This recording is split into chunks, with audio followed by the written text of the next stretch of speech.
Mungu Baba yetu, katika jina lako lipitalo yote tunakushukuru tena. Asante kwa fadhili zako na kwa rehema zako, wewe uliye Bwana na mtakatifu. Tunakushukuru na kukuomba tena utujaze neema yako na nguvu zako na uweza wako. Ninaomba ufahamu wa rohoni na akili na maarifa. Tuongozwe nawe Roho Mtakatifu katika muda huu, na jina lako likatukuzwe tena, likatukuzwe milele. Asante Baba wa neema, ninaomba uponyaji kwa watu wako walio katika hali ya magonjwa na huzuni na taabu. Ninaomba rehema zako na fadhili zako kwa yeye asikilizaye, Bwana, ukampe fadhili zako tena, na uaminifu wako ni mkuu.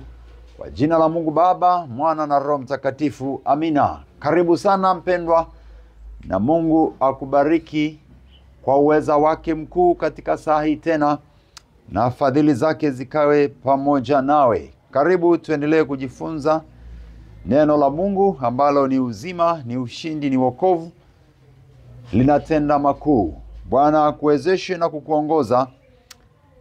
Na tunaendelea na neno hili. Damu ya Yesu ina nguvu ya ondoleo la kila kilicho kibaya. Kila kilicho kibaya, kilicho cha uovu. Damu ya Yesu ina nguvu ya kuondoa kabisa. Damu ya Yesu ina nguvu ya kutuondolea kila kilicho kibaya.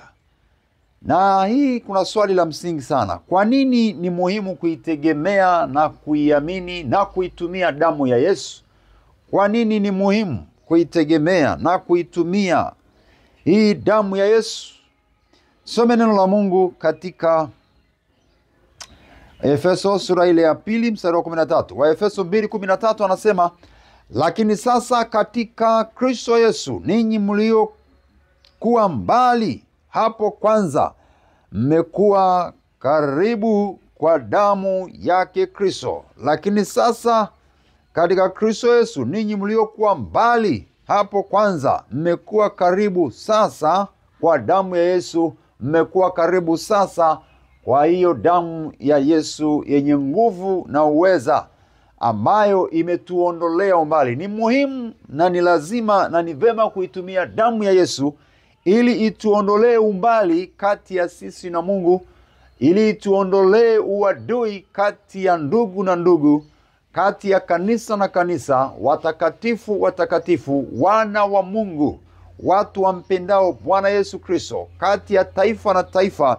Damu ya Yesu ina nguvu ya kuondoa uadui. Tunaposoma katika sura ya 2 ya Waefeso, lakini tunaposoma katika Wakolosai pia inatuonyesha. Efeso na kwa Wakolosai inatueleza vizuri juu ya damu ya Yesu inavyoweza kuondoa ondoleo. Lakini pia Mathayo inatueleza kwa pale Yesu anasema damu yake ni kwa ajili ya ondoleo.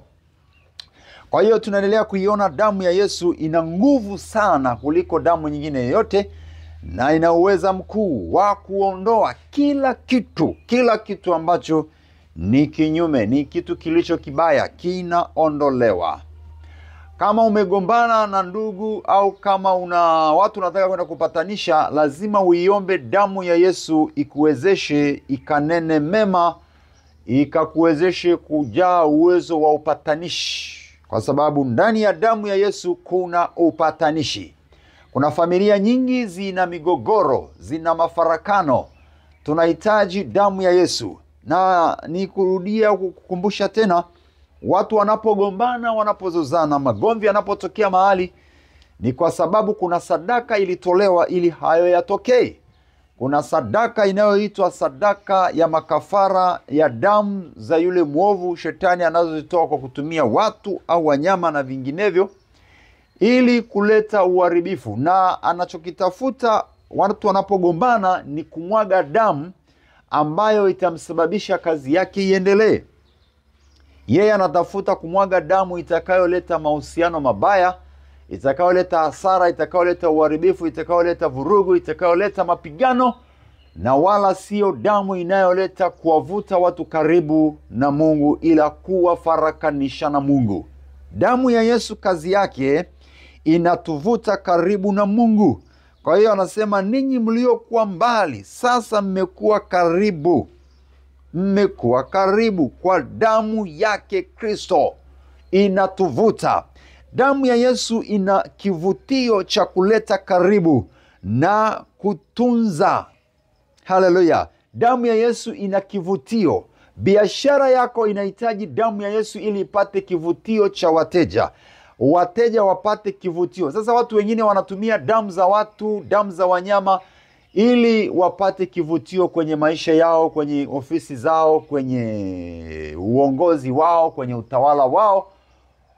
Na hata sasa inawezekana kuna wengine wanafanya hivyo ili waendelee kupata utawala, umiliki.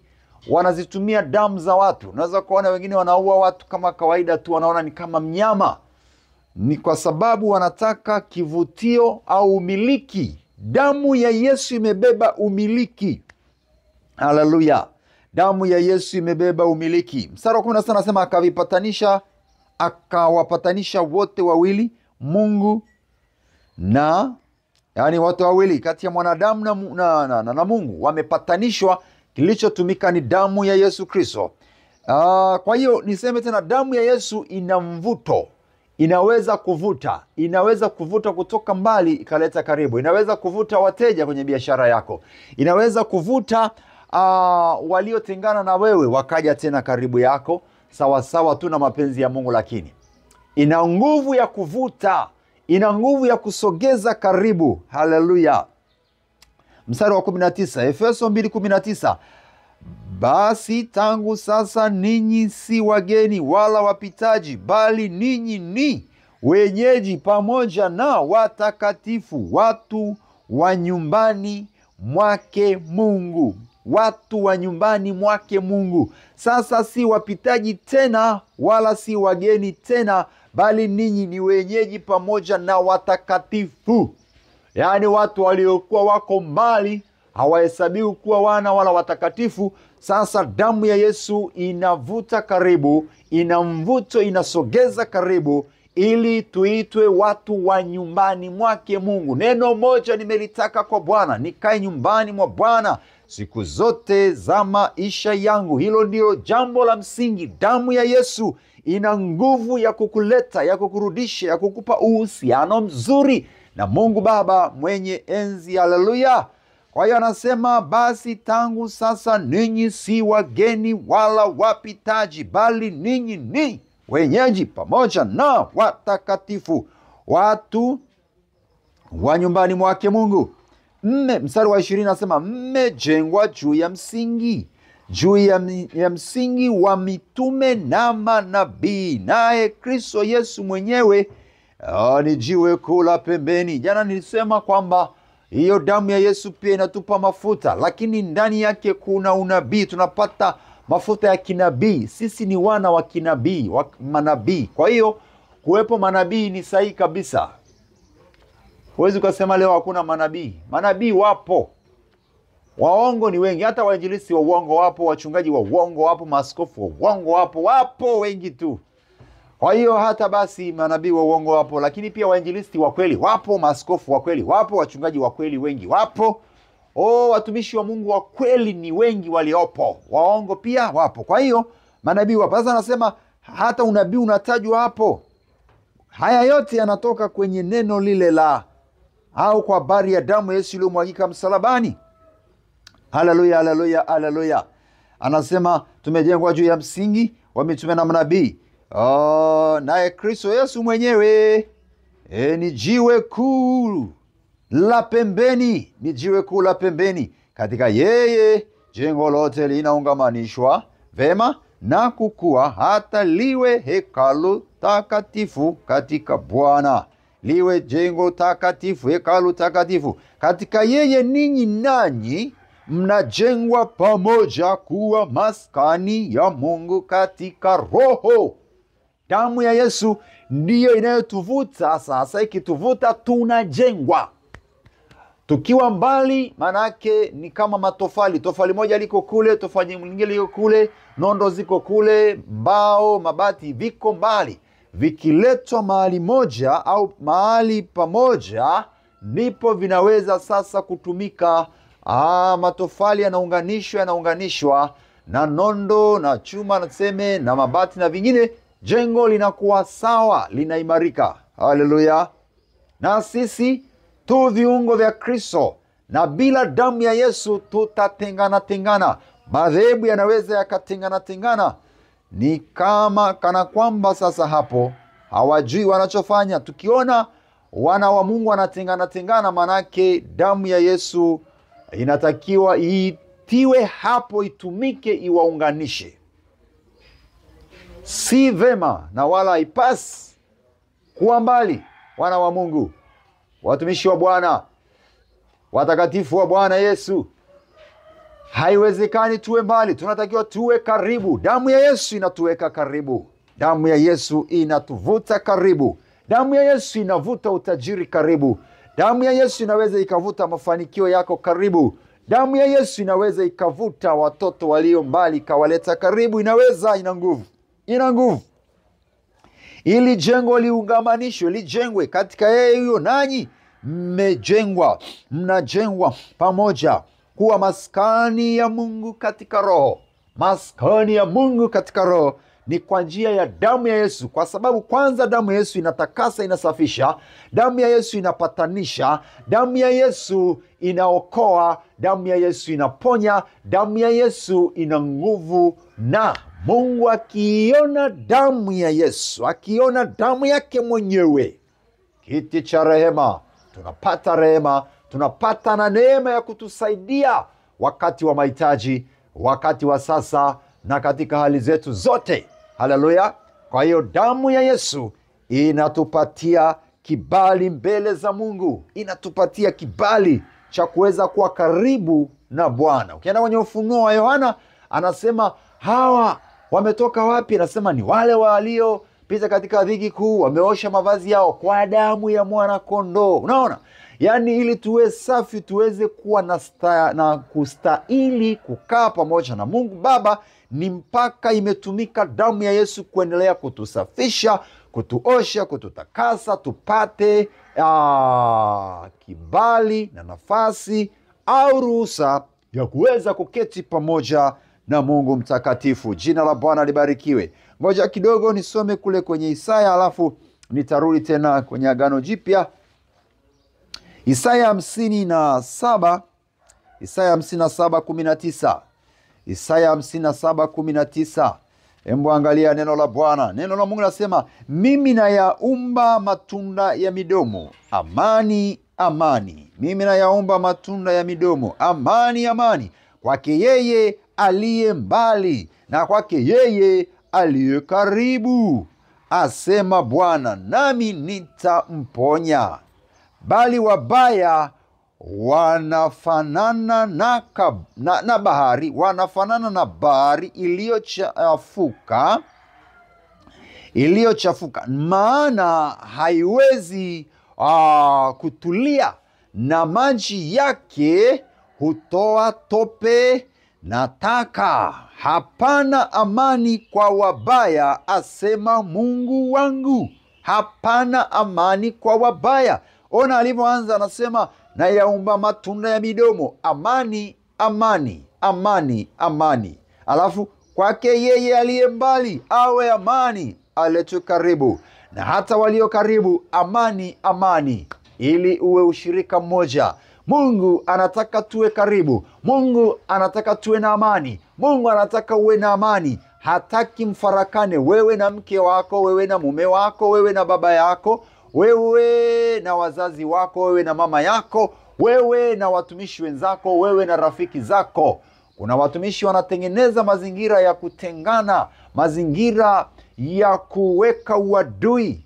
Tengeneza mazingira mazuri ya kufanya mapatano. Acha chuki. Ukiwa na chuki, maana yake ndani yako una mauti. Damu ya Yesu bado wewe haijakusafisha. Haleluya. Haleluya, haleluya. Mungu anasema amani. Anasema na hakuna amani kwa wabaya. Hakuna amani kwa wabaya. Kwa hiyo ukijikuta una amani wala una ushirika mzuri wa kitakatifu na wenzako au na Mungu, maana yake ni kwamba una ubaya ndani yako. Kuna ubaya uko ndani yako. Hapana amani kwa wabaya, asema Mungu. Mungu wangu, asema Mungu wangu. Hapana amani. Lakini anasema ni amani kwake yeye aliye mbali, ambaye amekimbia, ametengwa, Bwana asema amani kawepo, awe na amani, arudi karibu. Jina la Yesu litukuzwe sana. Mungu anapendezwa na wenye amani, na watafutao amani, na watafutao.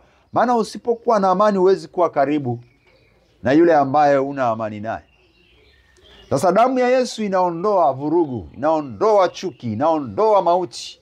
Kwa sababu ni damu iliyomwagika, ni mauti iliyofanyika, ikatoka hiyo damu. Sasa nguvu ya mauti, Biblia inasema hii wapi nguvu ya mauti tena? Mauti imeshindwa, kwa sababu damu ya Yesu ilimwagika, ikamuondoa mauti. Mauti akaondolewa. Jina la Bwana libarikiwe sana. Mauti hawezi, nguvu ya mauti imeshindwa. Damu ya Yesu inaondoa nguvu ya mauti. Damu ya Yesu inaondoa nguvu ya mauti. Haleluya. Iombe damu ya Yesu ivute karibu uwepo wa Mungu, nguvu za Mungu, uchumi, baraka, marafiki wazuri, uhusiano wa kifamilia. Iombe damu ya Yesu ivute wateja kwenye biashara yako, ivute uhusiano mzuri na Mungu wako. Na ng'ang'ana sana kusema damu ya Yesu niweke karibu na Yesu. Damu ya Yesu niweke karibu na Roho Mtakatifu. Damu ya Yesu niweke karibu. Damu ya Yesu nivute tena, nisiwe mbali na Baba. Damu yake Yesu inisaidie. Iombe damu ya Yesu ikusaidie ili uendelee kuwa karibu, usije ukawa mbali. Damu ya Yesu ikuvute iwe karibu. Ina mvuto damu ya Yesu, ina mvuto. Kwa hiyo iombe damu ya Yesu ivute karibu, ilete karibu. Kwa hiyo tunaweza kuitumia kwenye biashara, kwenye uchumi, kwenye serikali, kwenye maisha yote, kwenye mambo yote ya kifamilia. Damu ya Yesu ipo itusaidie. Haipo tu kwa sababu inatakiwa hivyo, lakini ipo kwa kusudi la kutuponya, kutubariki, kutuweka karibu na Mungu. Ina nguvu na mamlaka. Haleluya.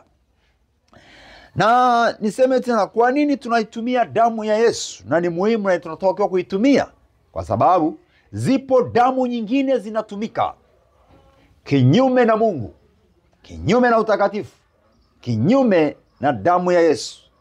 Ziko damu nyingine ambazo ufalme wa giza usitumia, yaani kwa kumwaga damu za watu, au watu kumwaga damu za watu kwa lengo la kujitengenezea maisha, au kutengeneza vitu vingine vya kiutawala.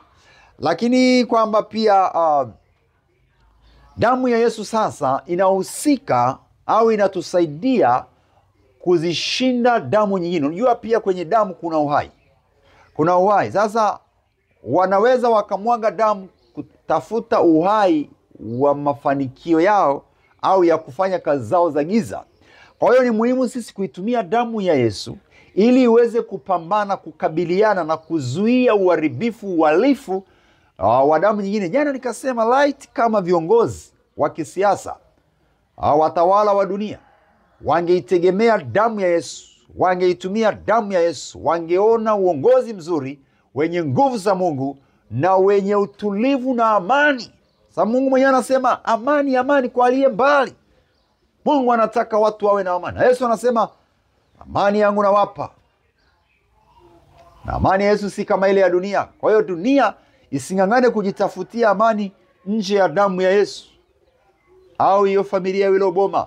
Lazima damu ya Yesu ihusike. Na ndio sababu kanisani tunashiriki ile damu ya Yesu, mwili na damu ya Yesu. Tunashiriki ile sakramenti. Ni muhimu sana kushiriki kiroho, sishiriki kimwili. Usishiriki kikawaida. Kwa hiyo kuna damu nyingine zina lengo baya juu yako. Kuna damu nyingine ambazo zina makusudi mabaya juu ya watoto wako, juu ya ndoa yako, juu ya kazi yako, juu ya biashara yako. Kwa hiyo tukitumia damu ya Yesu itatusaidia, inatuwezesha, nasi tutashinda na zaidi ya kushinda na zaidi ya kushinda. Jina la Bwana liendelee kubarikiwa sana. Asifiwe sana Mwokozi.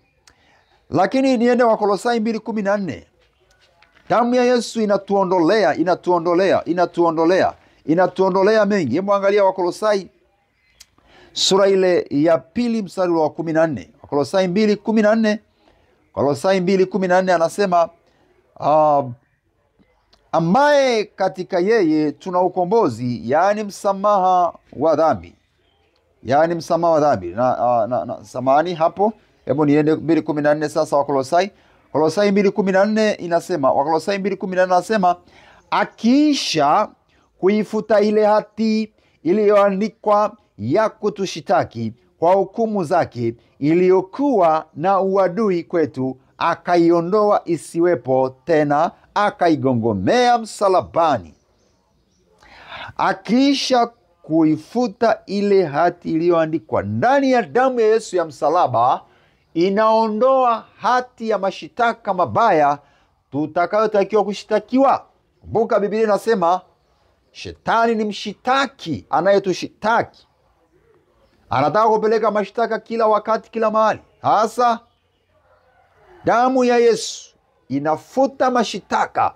Watakayo kushitaki ofisini, watakayo kushitaki kwa hila, yatafutwa, yataondolewa. Damu ya Yesu inaondoleo la mashitaka mabaya.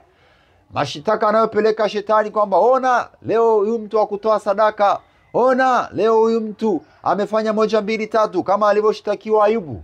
Damu ya Yesu inasimama, na ndio sababu lazima tuiitie. Iite, iombe, ifanye, ifute ulioshitakiwa mbele za Mungu. Unaingia kuomba kiti cha rehema, ninaomba kasimame, kanifutie makosa na dhambi zilizosimamishwa. Kiti cha rehema, maana kiti cha rehema na damu ya Yesu hiyo inahusika, itafuta, hayatasimama tena, hayatakuwepo tena.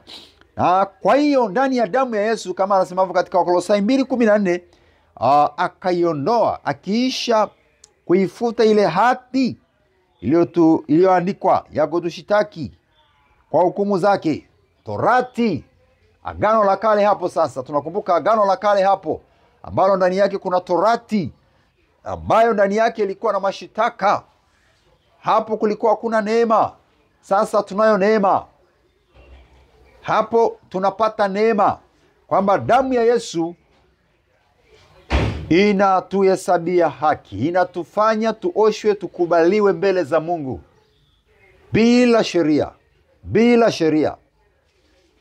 Yaani haimaanishi tunaruhusiwa kufanya dhambi, lakini tunaruhusiwa kuwa watakatifu na kuendelea kuwa watakatifu ili tuendelee kukubalika mbele za Baba. Damu ya Yesu inaondoa mashitaka. Wamekushtaki, wametengeneza mashitaka, damu ya Yesu itaondoa. Iombe, ikafute, ikafute, yasipatikane, yasionekane, yasisimame, yasiwepo tena. Damu ya Yesu inaweza. Damu ya Yesu ina nguvu. Ina nguvu ya kuondoa hayo mabaya yote, hayo maovu yote. Damu ya Yesu ina nguvu ya kutuondolea. Jina la Bwana libarikiwe sana na lisifiwe sana. Ina nguvu hiyo damu ya Yesu kutuondoshea yote ambayo watasimama nayo watu wabaya wenye chuki, na hayatafanikiwa. Mashitaka ya kishetani yanaondolewa kwa damu ya Yesu. Ona umuhimu wa kuitumia damu ya Yesu. Ona umuhimu wa kuitumia damu ya Yesu. Mpendwa mtu wa Mungu, inafuta, inaondoa kila kilicho kiovu, kilichokusudiwa na yule adui. Haleluya. Isaya 65:2. Isaya 65:2 anasema, nitazameni, nitazameni mchana kutwa, nimewanyoshea. Anasema mchana kutwa nimewanyooshea mikono yangu watu walioasi, watu waendao katika njia isiyo njema, wakifuata mawazo yao wenyewe. Mungu anasema amenyosha mikono yake au mkono wake kuwaita watu walioasi ili warudi. Damu ya Yesu inarudisha. Mungu tena niseme anataka watu warudi karibu. Watu walioasi warudi, warejee. Watu waliotoka kwenye zizi, waliotoka kwenye uwepo wa Mungu. Hapa unasema na habari ya uweponi mwa Bwana, kukaa kwenye utakatifu wa Bwana. Waliotoka kwenye utakatifu, waliotoka uweponi mwa Bwana. Bwana asema amenyosha mikono yake mchana kutwa, anawaita warudi. Sasa, kwa sasa au kwa wakati huu, tunalo agano la jipya ambalo ndiyo damu ya Yesu ambayo ndio itakayokutakasa, itakayokukomboa, itakayokuhesabia kwa umestahili, itakayokufanya upate kibali mbele za Bwana. Bwana anaita. Bwana anaita. Haleluya. Haleluya. Mathayo sura ile ya 15 na mstari ule wa 8. Mathayo 15 mstari wa 8. Mathayo sura ile ya 15 na mstari ule wa 8. Tuone Yesu anavyosema. 15 Mathayo 8. Watu hawa uniheshimu kwa midomo, ila mioyo yao iko mbali nami. Watu hawa uniheshimu kwa vinywa tu, kwa sauti zao tu, ila mioyo yao iko mbali nami. Nao waniabudu bure, wakifundishana mafundisho yaliyo maagizo ya wanadamu. Watu walio mbali, mioyo iko mbali. Damu ya Yesu inataka tuwe karibu. Damu ya Yesu inavuta mioyo iliyohamishwa, mawazo yaliyohama, mawazo yaliyoenda mbali yanatakiwa kuvutwa karibu, yatakuja karibu kupitia damu ya Yesu. Mawazo ambayo yamehama kwa Mungu, yamehama kwenye ndoa, yamehama kwenye haki, kwenye utakatifu, hayo mawazo yanaweza kusafishwa, kutakaswa kwa kitu kimoja tu, damu ya Yesu basi, ili yarudi hayo mawazo yaliyo mbali na Mungu yavutwe karibu. Mathayo 15:8 na Isaya 65 nimesoma. Hiyo ndio inayotuonyesha hapo Mungu anataka tuwe karibu. Mawazo yetu yasiwe mbali na Mungu. Mungu akuvute kwa uweza wake.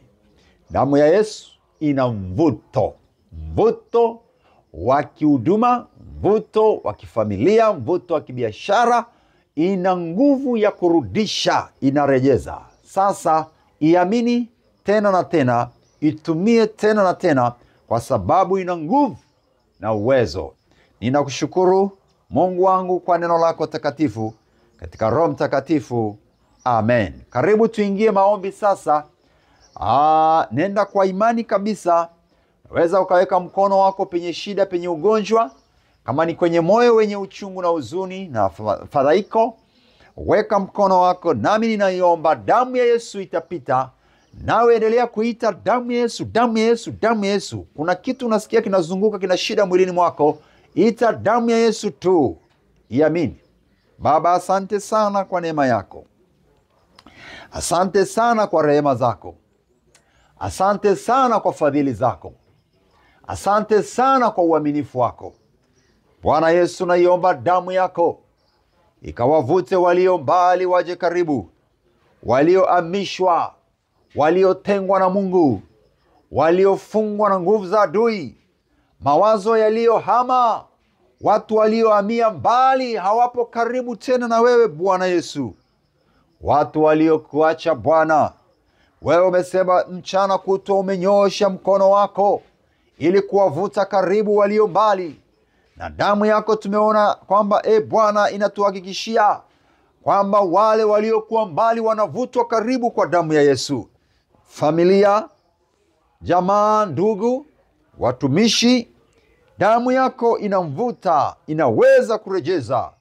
Naiomba damu yako imvute yule mtu aliye mbali, mawazo yake, fikra zake na maisha yake. Naomba uweza wako aletwe karibu tena.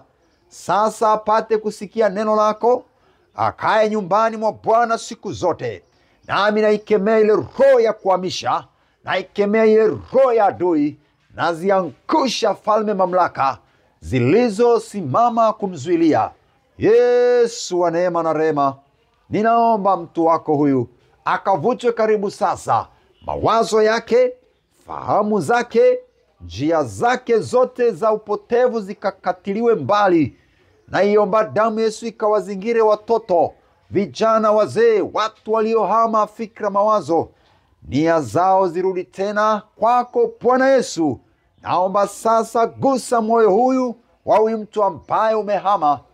Naomba ukaguswe na wewe mwenyewe kwa jina la Yesu Kristo. Roho Mtakatifu, Roho wa neema, akujaze neema, Bwana ni mwema na mwaminifu, anakupenda. Akuguse tena sasa kwa uweza wa nguvu zake, akurejeshe karibu naye. Yeye ni Mungu wa upendo. Damu yake Yesu ilimwagika kwa kusudi jema, ina thamani kuu, nayo inashughulika na maisha yetu. Akusaidie Mwokozi sasa, akuponye magonjwa ya kutoke, mapepo, majini,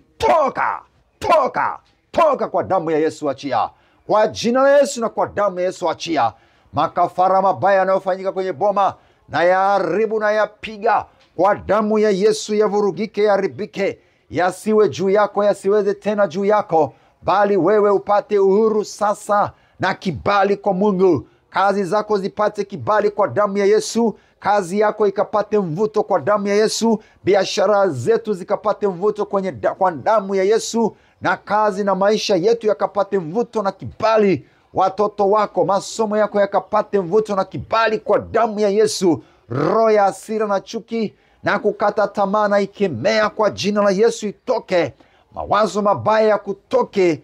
Damu ya Yesu ikusafishe, damu ya Yesu ikatakase. Baba, naiomba hiyo damu yako itakase mahali mbalimbali katika dunia hii, kwa vijana, kwa wazee, kwa wanawake na wanaume na watoto, malango yetu, mazingira yetu. Hiyo damu ya Kalvari inaweza, inatosha.